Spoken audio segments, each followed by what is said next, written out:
Welcome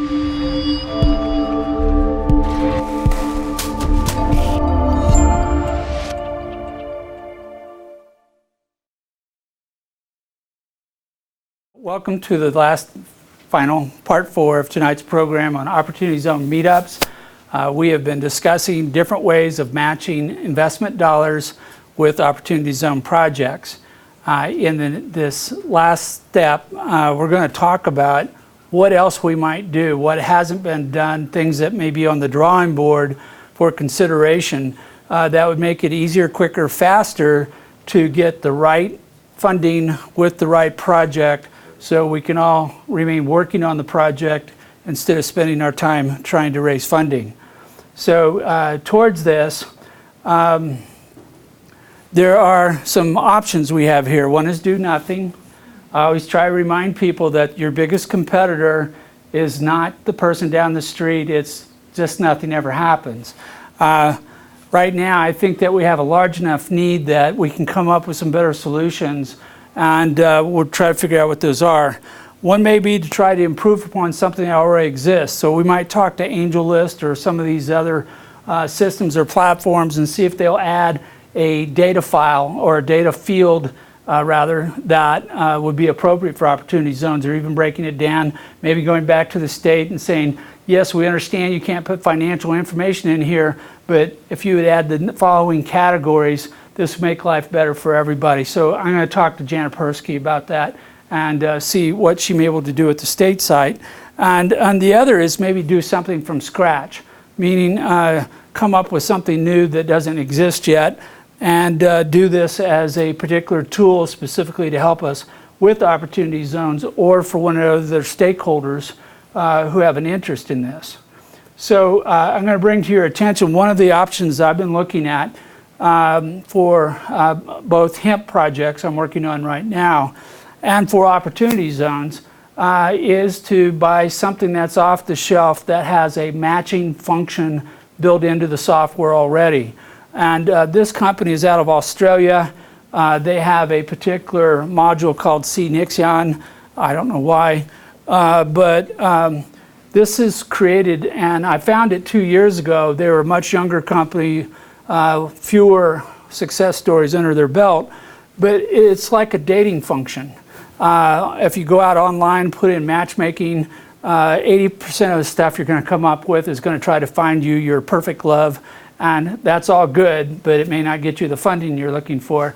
So we're looking for something that would be tunable, customizable, and this is something that is there. This also has a machine learning supplemental function that they can build into it. So as more and more people test and do matches and get either mismatches or matches, it will help refine this and may even lead to suggestions or changes in the platform that could get there.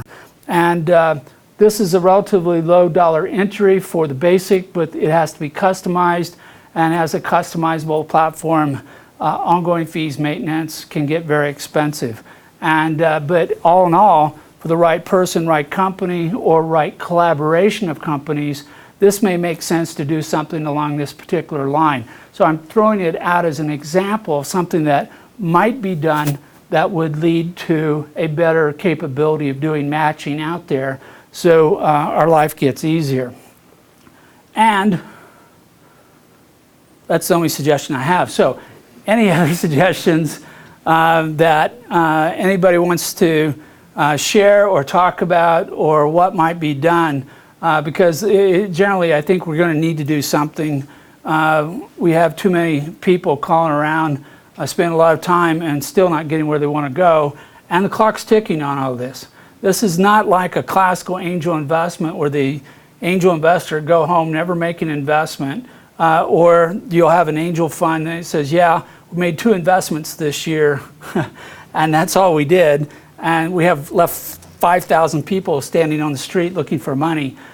This one, the clock is ticking. So if they have money and they want to get the tax incentive, they got to move it.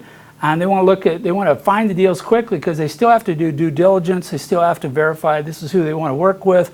They want to do a competitive analysis between this deal and the other deals they may be looking at.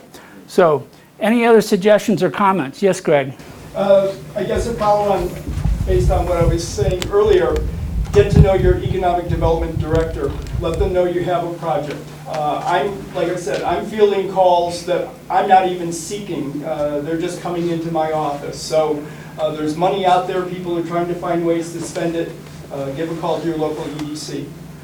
Yeah, I agree with that. I've probably talked to, I'm going to say 12 of the economic development directors in the state in the last 3 or 4 weeks. They're all getting calls about projects, and they're all trying to figure out what's in their backyard that they can help support, because this is all good for them. This is money coming from out of their area into their area. It's doing all the benefits that Opportunity Zones were created for.